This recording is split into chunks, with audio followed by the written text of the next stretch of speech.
دو عظیم شخص، ایک سرزمین، ایک کو ہم شاعر مشرق کہتے ہیں، مگر اگر ایک سرزمین کے مشرق کی طرف آپ دیکھیں، ایسٹ میں دیکھیں، تو دوسرا زیادہ مشہور ہے، علامہ اقبال اور رابندر ناتھ ٹیگور۔ ہمارے ہاں بچے جب بڑے ہوتے ہیں، they grow up hearing the poetry of علامہ اقبال۔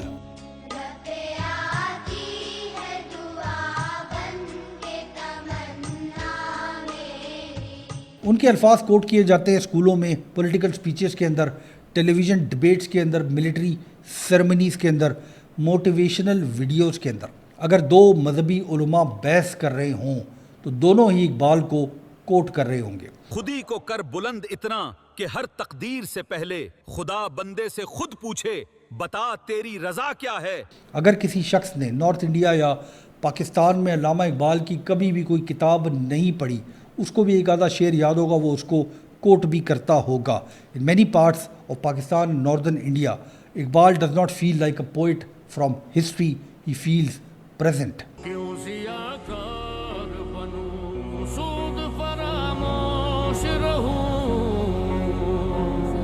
مگر کچھ ہزار کلومیٹر دور اسی سرزمین میں مشرق کی طرف ایک اور ایموشنل دنیا ایگزسٹ کرتی ہے، بنگال، بنگلہ دیش، رابندر ناتھ ٹیگور کی دنیا۔ Tagore survives very differently, not through speeches اور political quotations but through songs. ان کا جو میوزک ہے اس کو گایا جاتا ہے گھروں کے اندر، اسکولز کے اندر، فیسٹیولز کے اندر، فیملی گیدرنگز کے اندر۔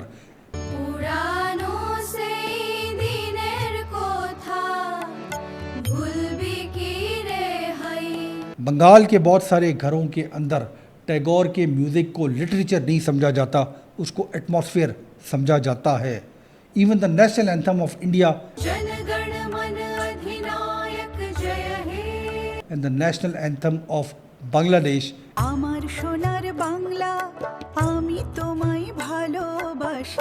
is written by Rabindra Nath Tagore. اور یہاں پہ ایک اسٹرینج ریئلائزیشن ہے، وہ یہ ہے کہ آئی گرو اپ hearing Iqbal every where. Allama Iqbal teachers ان کے اوپر بات کیا کرتے تھے، پبلک سپیکرز ان کے اوپر بات کیا کرتے تھے، ان کی پوئٹری بات کرتی تھی ڈگنیٹی کی، یوتھ کی اینڈ دا فیوچر کی، مگر رابندر ناتھ ٹیگور کو کبھی بھی کوئی ڈسکس نہیں کیا کرتا تھا۔ ہمارے لیے Tagore first Indian to get a Nobel prize for literature, مگر ٹیگور واز آلویز انویزیبل۔ مگر بنگال میں it was the opposite, Tagore always existed. ایسے کیسے ہو گیا کہ ایک سویلائزیشن نے نیریٹ کیا دو شاعروں کو سو ڈیپلی، مگر پیئرلی ایک دوسرے کو انڈرسٹینڈ کرتے ہیں؟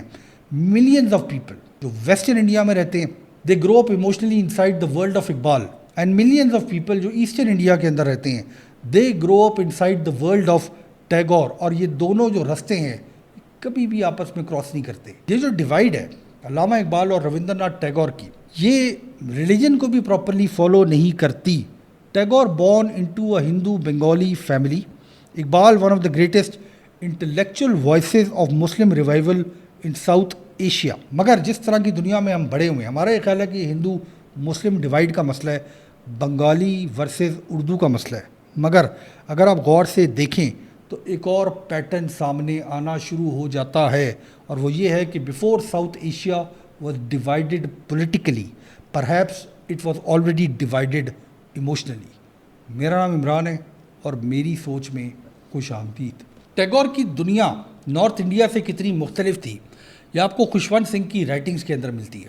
ان کی کتاب truth, love and a little malice میں خوشونت سنگھ لکھتے ہیں انہوں نے شانتی نکیتن کا وزٹ کیا when he was a young man, وہ دنیا جو ٹیگور نے بنگال کے اندر بسائی ہوئی تھی۔ خوشونت سنگھ لکھتے ہیں بارش کے بارے میں، میوزک کے بارے میں، لینٹرنز کے بارے میں، سانگز گانوں کے بارے میں، سفید کپڑوں کے بارے میں، ایک ایسا ایٹماسفیئر جو ان کے نارتھ انڈیا کے، پنجاب کے ایٹماسفیئر سے بالکل مختلف تھا۔ ایک ایسی پولیٹیکل ریئلٹی جو انہوں نے بنگال میں دیکھی، وہ اس ریئلٹی کے بالکل مختلف تھی جو ویسٹ انڈیا کے اندر تھی۔ وہ یہ لکھتے ہیں کہ یہ جو ماحول تھا جو میں نے دیکھا شانتی نکیتن کے اندر، وہ آرٹسٹک تھا، ایموشنل تھا، خواب کی طرح تھا، اتنا خوبصورت تھا کہ کئی سال، کئی برس اس امیج نے ان کو ہانٹ کیا۔ مگر اس کے ساتھ ساتھ جہاں خوشونت سنگھ ایٹماسفیئر کو ایڈمائر کر رہے تھے، he also felt strangely distant from it. Ceremonial gatherings ہوا کرتی تھی ٹیگور کے گھر پہ، اور جو اسٹوڈنٹس تھے ٹیگور کے وہ ان کو سنا کرتے تھے۔ যদি তোর ডাক শুনে কেউ না আসে তবে একলা চলো রে। खुशवंत सिंह ये लिखते हैं कि जो टोटल एक्सरसाइज थी कि टैगोर बैठे हैं और बाकी स्टूडेंट्स उनके आसपास बैठे हैं, it felt phony to him, not because कि वो टैगोर से उनका कोई इख्तलाफ था, इसलिए कि इमोशनली वेस्ट इंडिया जो है वो आउटसाइडर था to the world of Bengal and the world of Tagore. ये जो इमोशन फील कर रहे थे खुशवंत सिंह प्री पार्टीशन, ये इमोशनल डिवाइड खामोशी से पाकिस्तान बनने के बाद भी वाज़े रही। पार्टीशन के बाद पाकिस्तान में ये बिलीव किया गया कि इस्लाम जो है वो मुस्लिम्स को यूनाइट कर सकता है अक्रॉस जियोग्राफी, एथनिसिटी, लैंग्वेज, और एक इमोशनल नेशन बनाई जा सकती है। ईस्ट पाकिस्तान जो आज का बांग्लादेश है, millions of Bengali Muslims remain deeply attached to Tagore. उनके गाने, लैंग्वेज, म्यूज़िक, इमोशनल दुनिया ईस्ट पाकिस्तान जो आज का बांग्लादेश है उसमें हमेशा ज़िंदा रही। जब अटैम्प्ट्स की गई पाकिस्तान बनने के बाद कि टैगोर के इन्फ्लुएंस को ईस्ट पाकिस्तान के अंदर कम किया जाए, तो उसको बंगाल के मुसलमानों ने रिजेक्ट कर दिया, क्योंकि टैगोर उनके लिए कोई सिंपली हिंदू पोइट नहीं था फ्रॉम अनदर कल्चर। वो हमेशा टैगोर को बंगाली आइडेंटिटी का पार्ट समझते थे। यहाँ पे जो ये कहानी है अल्लामा इकबाल की और टैगोर की, अजीब व गरीब हो जाती है। सिंपल इंडिया पाकिस्तान डिवाइड नहीं है ये, क्योंकि सिर्फ अगर हम इसको कहें कि ये हिंदू वर्सेस मुस्लिम है या इंडिया वर्सेस पाकिस्तान है तो ये ज़्यादती होगी। ये इनसे ज़्यादा पुरानी कहानी है, इमोशनल कहानी है, ये सिविलाइजेशनल कहानी है। क्योंकि जिस सवाल का जवाब इकबाल और टैगोर देने की कोशिश कर रहे थे, उसको समझने के लिए हमें उस दुनिया को समझना पड़ेगा जिसके अंदर इकबाल रहते थे, जिसके अंदर रविंद्रनाथ टैगोर रहते थे। इकबाल को तो समझने के लिए हमें जो साइकोलॉजिकल एटमॉस्फेयर है मुस्लिम इंडिया का after the collapse of the Mughal empire, उसको समझना पड़ेगा। रिबेलियन, गदर, जंग आज़ादी 1857, क्रश कर दिया गया उन फोर्सेस को जो आज़ादी की आवाज़ उठा रही थी हिंदुस्तान के अंदर। दिल्ली के अंदर जो इंडो मुस्लिम सिविलाइजेशन थी उसको बर्बाद कर दिया गया, पॉलिटिकली भी और इमोशनली भी।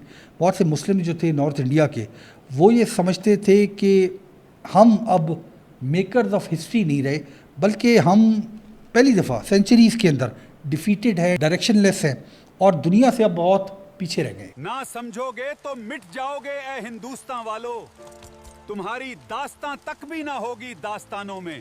इस एटमॉस्फेयर के अंदर एक शायर था, उसने एक टेरिफाइंग क्वेश्चन पूछा, एक टेरिफाइंग सवाल पूछा, उस सिविलाइजेशन का क्या होगा जो अपने अंदर एतमाद को खो देती है। बाल पुराने शायरों की तरह गज़लें नहीं लिख रहे थे, इश्क मोहब्बत की बातें नहीं कर रहे थे, वो साइकोलॉजिकली उस सोसाइटी को जगाने की कोशिश कर रहे थे जो सो चुकी थी। अगेन एंड अगेन उनकी पोइट्री के अंदर सेम आइडियाज़ हमें नज़र आते हैं।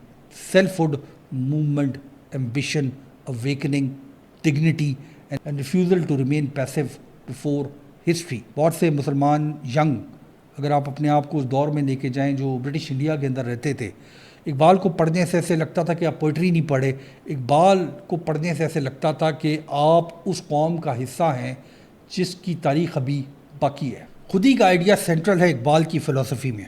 खुदी वो बहर है जिसका कोई किनारा नहीं, तो आप जो उसे समझा अगर तू चारा नहीं। खुदी ईगो नहीं है, अनापरस्ती नहीं है, ये अपने आप को मजबूत करने की कोशिश है, स्पिरिचुअली, इंटेलेक्चुअली, मॉरली और हिस्टोरिकली।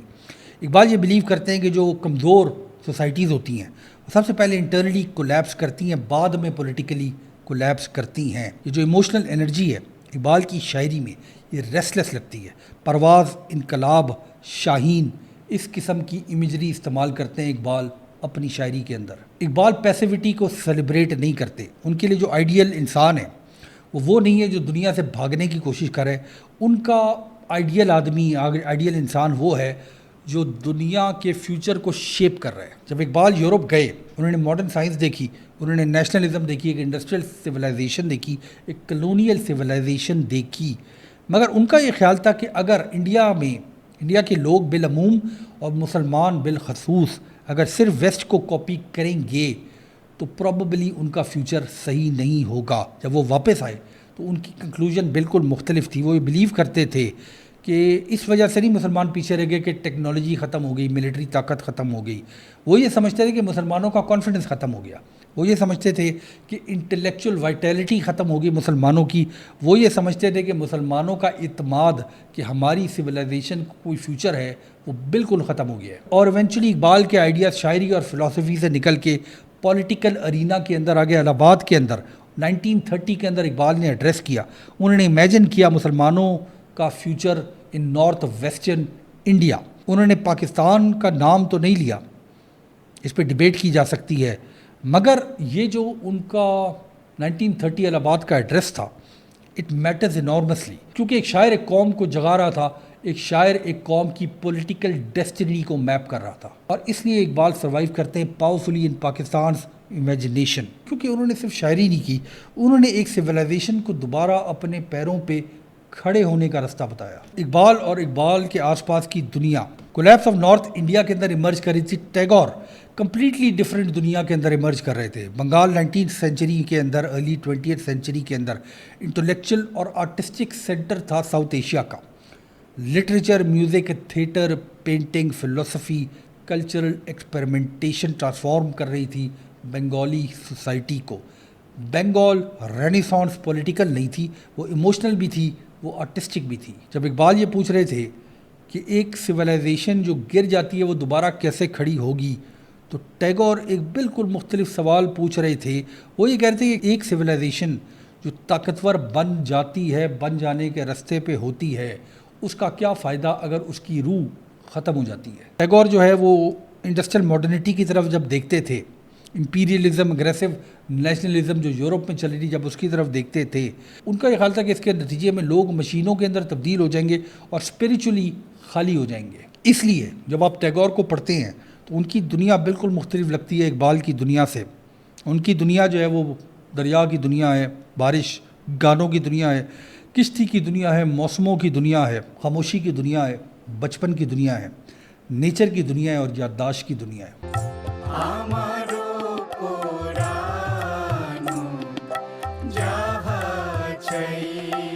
ان کی پوئٹری بار بار ایموشنل انٹیمیسی کی طرف جاتی ہے, بیوٹی کی طرف جاتی ہے. بنگال میں ان کے گانے لٹریچر نہیں سمجھے جاتے, وہ یہ سمجھے جاتے ہیں کہ یہ جو زمین ہے, ہری بھری پانی سے بھری ہوئی زمین بنگال کی, یہ اس زمین کا حصہ ہے. مائیں جو ہیں وہ بچوں کو ٹیگور پڑھاتی ہیں.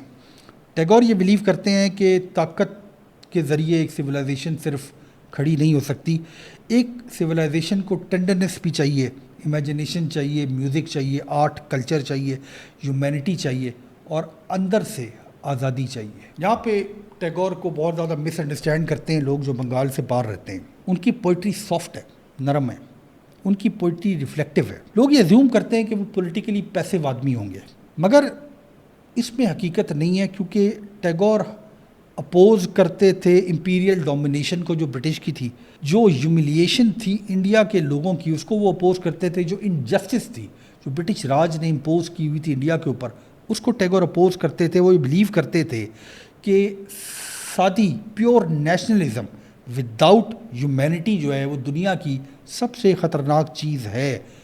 ایون اگر آپ نیشنلزم, پیور نیشنلزم سے آزادی حاصل کرنے کی کوشش کریں, مگر اگر اس کے اندر ہیومینٹی نہیں ہوگی تو آپ کا رستہ غلط ہے. یہ جو بلیو ہے ٹیگور کی, جالیاں والا باغ میسیکر جب ہوا 1919 میں, جب برٹش فورسز نے نہتے ہندوستانیوں پہ امرتسر میں گولی کھول دی, خون میں لت پت سینکڑوں ہندوستانی پڑے ہوئے تھے, تو ٹیگور نے جو نائٹہوڈ کنفر کیا گیا تھا ان کے اوپر برٹش گورنمنٹ کی طرف سے, اس کو واپس کر دیا. ٹیگور نے یہ ڈکلیئر کیا کہ کوئی امپیریل آنر جگہ نہیں لے سکتا اس ہیوملیشن اور انجسٹس کی جو برٹش گورنمنٹ کر رہی ہے ہندوستانیوں پہ. اقبال ہمیشہ مشہور تھے ہندوستان میں, ہندوستان کے مسلمانوں میں.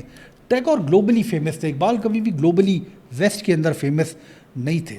گیتانجلی جو کتاب ہے ٹیگور کی, جب وہ یورپ پہنچی تو ویسٹ اس وقت ایک اسپریچول امیج تلاش کر رہا تھا ہندوستان کا. ان کو نوبیل پرائز ان لٹریچر دیا گیا 1913 کے اندر, سیلیبریٹ کیا گیا ان کو internationally as a philosopher, poet of humanity, spirituality and universal culture. Tagore کی لیگیسی اقبال کی طرح کبھی بھی یورپ میں نہیں تھی. اٹ ریمینڈ ان بنگال. ان کے گانے جو ہیں وہ عام زندگی کا حصہ ہیں. آج کے دن بھی ربندرا سنگیت جو ہے وہ پرانے لٹریچر کی طرح نہیں سمجھا جاتا, اس کو زندہ سمجھا جاتا ہے انسائڈ بنگالی کلچر. اقبال نے لوگوں کو دوبارہ کھڑا ہونا سکھایا, اور ٹیگور نے ان کو یہ سکھایا کہ جب آپ دوبارہ کھڑے ہو رہے ہو تو کس چیز کو سیکریفائز نہیں کرنا. اقبال کی دنیا پبلک ہے, ریسلس ہے, ایمبیشیس ہے, ہسٹوریکل ہے, آگے کی طرف دیکھ رہی ہے.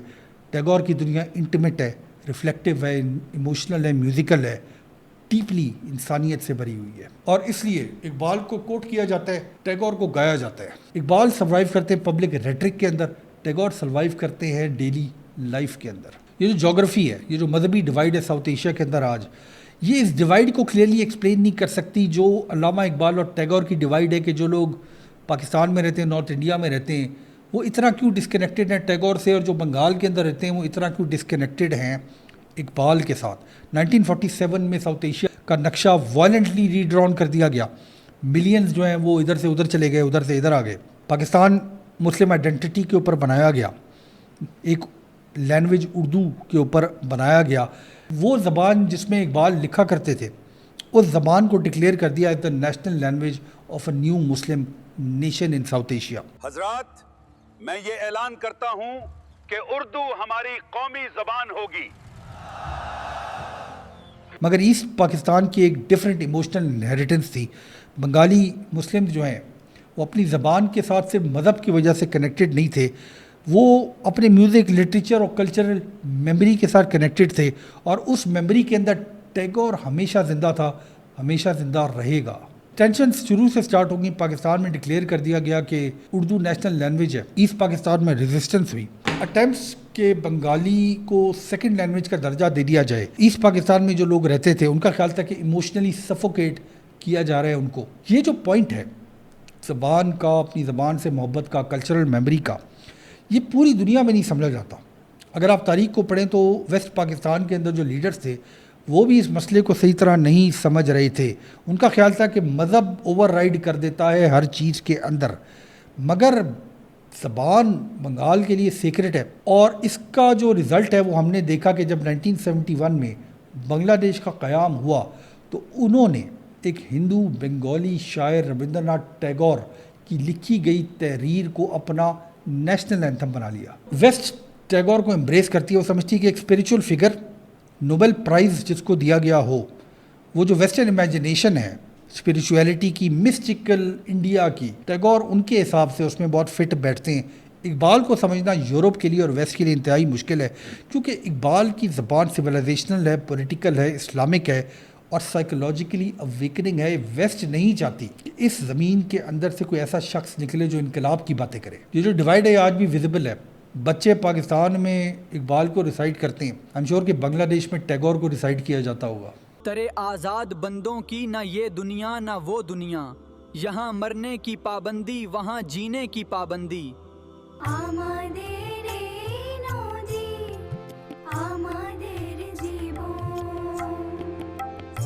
मगर हकीकत ये है कि अल्लामा इकबाल और रविंद्रनाथ टैगोर एक ही सवाल का जवाब देने की कोशिश कर रहे थे from totally different civilizational spheres. Iqbal ये पूछ रहे थे कि ज़िल्लत के बाद एक सिविलाइजेशन कैसे उठ सकती है। एक सिविलाइजेशन जिसका इत्मीनान ख़त्म हो जाए, वो वीक हो जाती है, वो कोलैप्स कर जाती है, और उसको वापस दोबारा अपने पैरों पे कैसे खड़े होना है। मगर टैगोर इस सवाल का जवाब देने की कोशिश कर रहे थे कि अगर ये सिविलाइजेशन दोबारा अपने पैरों पे खड़ी हो जाए मगर उसके अंदर से ह्यूमैनिटी ख़त्म हो जाए, फिर क्या नतीजा निकलता है। और इसके शायद इकबाल और टैगोर ऑपोजिट नहीं है। एक डिके ऑफ सिविलाइजेशन से डर रहा था और दूसरा dehumanization of the same civilization से डर रहा था। जो बात हमको समझनी चाहिए वो ये है कि south Asia, India, Pakistan, Bangladesh, Nepal भी डाल देते हैं बीच में, श्रीलंका भी डाल देते हैं, एक ऐसी ज़मीन जिसके अंदर मल्टीपल इमोशनल सिविलाइजेशंस रहती रहेंगी। पार्टीशन ने ज़मीन को डिवाइड कर दिया, पॉलिटिक्स को डिवाइड कर दिया, बॉर्डर्स को डिवाइड कर दिया, मगर जो इमोशनल दुनिया है इसको आसानी से डिवाइड नहीं किया जा सकता। एक साइड साउथ एशिया की अगर इकबाल के साथ बड़ी हुई है तो दूसरी साइड इसी साउथ एशिया की टैगोर के साथ बड़ी हुई है। जो फ्यूचर का रास्ता है वो बड़ा सिंपल है नौजवानों के लिए। इकबाल की दुनिया कैसे बनानी है और टैगोर की दुनिया कैसे बसानी है। बहुत शुक्रिया।